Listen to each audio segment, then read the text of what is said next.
Hi guys, welcome to my channel. My name is Opeyemi. In today's video, I'll be taking you through a step-by-step process on how to apply for your visa. That is your visa application step-by-step process. God help me. Okay, it's actually going to be a long video because everything is going to be detailed. And if this is what you like, if this is the kind of content that you want, please don't forget to click on the like button. And of course, if you have not subscribed, please click on the subscribe button and on the notification bell as well, so you can always get notified when we are on board. And that being said, let's go. I'm looking down, please. I'm actually trying to look into my jotter. I just want to be very explicit as much as I can. Mind you, in my previous video up here, I've actually mentioned the documents, all the documents that you need for you to apply to a school, for you to gain admission. So if you want a detailed explanation on how to apply to university, you can check that video. Why this one is going to be majoring on the entire process from the beginning to the end. So I'll be listing these documents in no particular order, and these are the documents that you need for your visa application process. And the first thing which I always like to mention is your passport. That's your international passport that has your biodata page, of course. And of course, there's this space on the passport for them to place the stamp. You got it. Cash. Okay, so let me just do a quick recap. Once you've applied to the school and you've gained admission, so you're supposed to be offered a CAS. You'll be issued a CAS. But before you are issued a CAS, the first thing is you apply to school, they grant you admission, right? So when they grant you admission, usually they will state in the admission if it is conditional or unconditional offer. So if it is unconditional offer, that means that phase is cleared. If it is conditional offer, they will actually state the conditions that are needed for you to provide so that you can get the unconditional phase. Do you get that? So it is the school that will give you all the information that you need enough to move from the conditional to unconditional offer. So after the unconditional has been met, you'll be requested to pay a particular amount. That is the initial deposit. According to the school policy, I usually advise people that use For Me because it is cost effective. But on the other side, the disadvantage of Form A is that it takes time. So this is what I mean by For Me. For Me is a platform from Nigeria government that they use to pay school fees. That's from Nigeria to schools abroad. So when you go to bank, when you tell them that you want to use Form A, they will actually direct you on how you can go about it. The advantage is that I've mentioned it earlier. They will actually use the bank rate. So instead of the as at today, so instead of the usual 840 that's black market to charge you, in For Me using bank, they will charge you at the rate of 520. So it is cheaper, and with that you can pay your initial deposit. So that being said, after you've made your initial deposit and the school, they have confirmed that they've seen your initial deposit, they are going to issue you CAS. This CAS is a document, it's just a paper, but in this particular document, it contains the name of your school, the school details, the contact details, your own personal name, your admission number, the amount of school fees you've paid. Everything about all the admission process in the school is usually contained in this CAS. It is this CAS that you will add to the documents that you want to use to apply for your visa. I'm trying to take it as gentle as I can. Particular CAS, school starts issuing it like 3 months before admission. For instance, admission is in January, so by October the schools most of the schools, they have started issuing their CAS. So the earlier the better for you. Mind you, cards can expire after 3 months that the school has given you cards and you did not use it. It can expire, but the good thing is when it expires, there is no cause for alarm. You can always write to the school or message the school for them to send you another one, of course stating the reason maybe why it expired or why you have not used it and all of that. Other one I would like to mention is your statement of accounts, that is your POF. So when you apply for your visa, you actually need to provide POF. You know, in my former videos, I'll still direct it. There are some schools that require POF before they grant you admission. There are some schools that do not require POF. So in cases, whichever the cases, for applying for visa, you need POF, and your POF, that's proof of fund, is usually 20 the minimum of 28 days. POF, it covers your school fees that is remaining in case you have no balance up.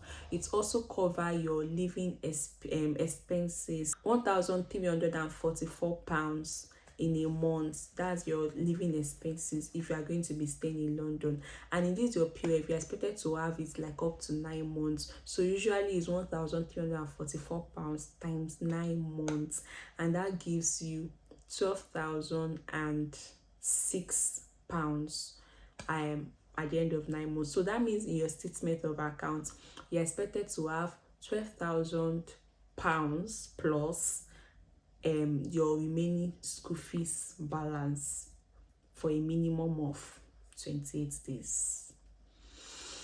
I hope you get that. We're going to be staying outside London, so anywhere outside London, instead of 1,344, you are expected to have 1,033, because London is usually more expensive. So the 1,033, you will have it multiplied by 9 months to the amount plus your remaining school fees balance. That is what you have as minimum in your statement of accounts. That is if you are the only one that is going. If you don't have a dependent, that is just for you. If you have a dependent, you have to add the expenses for your dependents as well. For the statement of accounts, it is not compulsory that it has to be your own personal accounts, but it is good if it is your accounts. If it is not your own personal accounts and you are the only one that is going, maybe you are a student, you can use your parents or your guardian. However, they are going to provide a consent letter, that is letter of permission for you to use the money in their accounts. Note that this account, it is not a business account, it's their personal account. For instance, my dad's personal account, I can use it. I'm not married. For instance, where's my ring? This account must run for a minimum of 28 days. For at least 28 days, this particular money must be inside this account. It can be more than 28 days. It's your choice. And in the course of these 28 days, make sure you are running the accounts. Don't just leave the accounts there, just put money there and you walk away. No, let it be like you are running the accounts. But however, make sure that no matter what, the balance is not less than the minimum amount that is required. So that is being said for POF.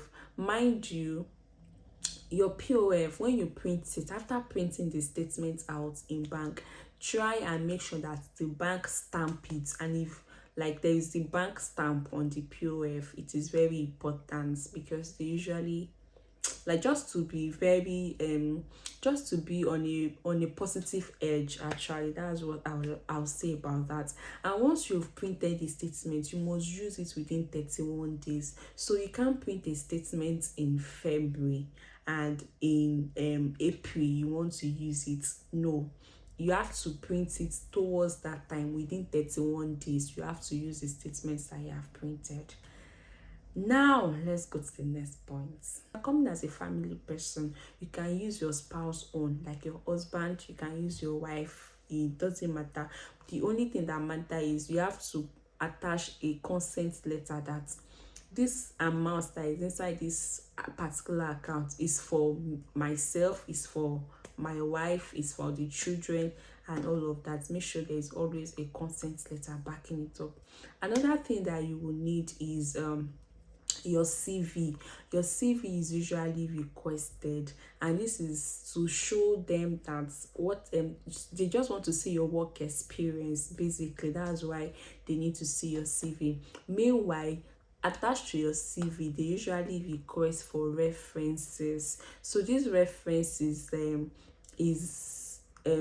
call it study gap kind of. So this reference is what's the English? Is a letter that is provided from the places that you have worked before. So maybe the last two places that you have worked before. So for instance, you worked in a pure water company before. So for instance, you worked in a manufacturing company. So you're supposed to provide a reference from that place, from the company, showing that you've worked for them. They call it study gap. It's very important that you provide study gap. So that is why I usually say that in your CV, don't lie too much, because when it is not time for reference, you'll not be running a script. Did I say don't lie too much? Don't lie at all, sorry. So the other document that is needed is your TB, tuberculosis test. So either you are coming alone or you are coming with a partner, whichever the case, you need your tuberculosis test results. Usually in Nigeria, this test is usually done in two places, Lagos and Abuja. And I must tell you that when it is most times when it is closer to to resumption, is always very crowded and clumsy, because people are running etasketa to get it done. But you can do this, you can do your tuberculosis test even before admission is closed, because tuberculosis test will expire 6 months before you enter UK. So for instance, you are going in January, you could have done tuberculosis test say last month, it will still be valid till January. So because it takes like 6 months before the test results will expire. So it's very advisable that you get this done. If you are coming with any dependents, say husband, children, all of you need to get your tuberculosis test results done. Next thing now is for you to start the application process online. So you go online, you start the visa application process. You begin to fill form. The form is quite bulky, there are a lot of things to fill. So you can even before you're ready, you can just try and go through the forms online to see things that are necessary, things that you need to, the questions they will ask you and all of that. So you fill this form. When you're done filling, before you submit, they will ask you for, this is where you need to pay money. So they will ask you for your IHS payments, and they will also ask you for your visa application payments. So the IHS is the insurance health surcharge, and it's usually £470 per year. So if your school, if it's a 2-year course, that means you have to pay 470 multiplied by 2. Do you get? But if it's a 1-year course, that means you're paying just 470. If you are coming with a dependent, for instance, just your husband alone, and your course is 2 years, that means you pay 470 times 2. Your husband will also pay 470 times 2. Don't be scared. It's not that yeah, it's not that hard. Okay, and then for the visa application fee, it's a total of £385. So before you submit, of course, they will ask you for the application fee, so you pay that as well. Everybody will need to pay for visa application fee. And mind you, when you are doing your visa application, so you can't just say because I'm the one going to school, I can just apply on behalf of everybody. No, if I fill my form, I'll go to when I'm done, I've submitted, I've made my payments, then we move on to the next person, maybe my husband's own. We fill his form, we make the payment, we move on to the children's own, we fill the form, we make the payment. So you do it one after the other, and you begin to wait for a period of 3 weeks before you get your results for for this. Okay, before I forget, if you are coming with a partner, your partner, my husband, would need to also do tuberculosis test, would need to have his international passport, would need to do it have and would need to upload marriage certificates as well to show that we are married. And coupled with this marriage certificates, it is advisable that you add pictures, evidence that we are not faking this thing, we are actually married. So this is actually for dependents. Me too, I need to upload my marriage certificates to show that I'm married and I'm probably going with my spouse and all of that. If you are single, you are good to go, there is no opposition. So, and then you begin to wait for a period of 3 weeks. And if you want priority, like, you cannot have IVP, like it's I was not scared my time, like I wasn't scared. And but if you know that you kind of anxious and how you can, or you're even in a hurry, not necessarily anxious, you can actually use a 1 week priority, I think 5 days, and you get your results. Off to the UK. Yeah.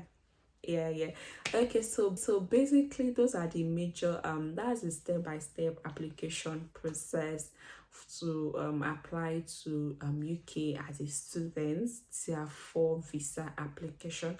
I hope you actually understand any of all of these. If you have any question, you can drop them down in the comments. And if you watch these moments, please don't forget to like first. If you've not subscribed, don't forget to subscribe too, and drop your comments. I want to hear from you. Okay, thank you so much for joining. I love you, I cherish you, I adore you, I honor you, I reference you. All right, see you again in my next video. Bye.